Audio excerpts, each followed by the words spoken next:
সাভার উপজেলার বংশী নদীর উপর নির্মাণাধীন নলাম সেতুর কাজ শুরু হওয়ার ৭ বছর পেরিয়ে গেলেও এখনও শেষ হয়নি। ফলে সেতুটির উপর নির্ভরশীল অন্তত ১০ গ্রামের হাজারো মানুষ। দীর্ঘদিন যাবৎ আমরা এলাকায় বসবাস করি।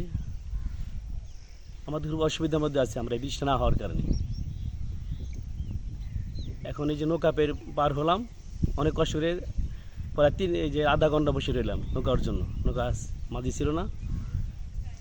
প্রতিটা মানুষের কষ্ট এখানে, যেখানে 10 মিনিটের রাস্তা আমরা যাব সেখানে লাগে 1.5 ঘন্টা 2 ঘন্টা এই ব্রিজটা অসম্পূর্ণ থাকার কারণে। এই জন্য জরুরিভাবে দরকার এই ব্রিজটা সম্পন্ন করা। অনেক দিন হয়ে গেছে ব্রিজটা, এখন নির্মাণ কাজ বন্ধ হয়ে যায়। এখন অচিরেই আমরা চাচ্ছি যে ব্রিজের কাজ যেন হয়, যেন মানুষের চলাচলের সুবিধা, যেন মানুষজন একটু কষ্ট থেকে মুক্তি পায়। আনুমানিক ব্যয় ধরা হয় ২১,৫৩,লাখ টাকা। তবে বিভিন্ন সময় ঠিকাদার পরিবর্তন করা হলেও দীর্ঘ ৭ বছরেও প্রকল্পটির কাজ শেষ করা সম্ভব হয়নি। 17 সালে থেকে ব্রিজটা আপনার 10 বছর হয়ে গেছে। ইয়ার মানে কোনো ব্রিজ কাজই করে না ঠিক মতো।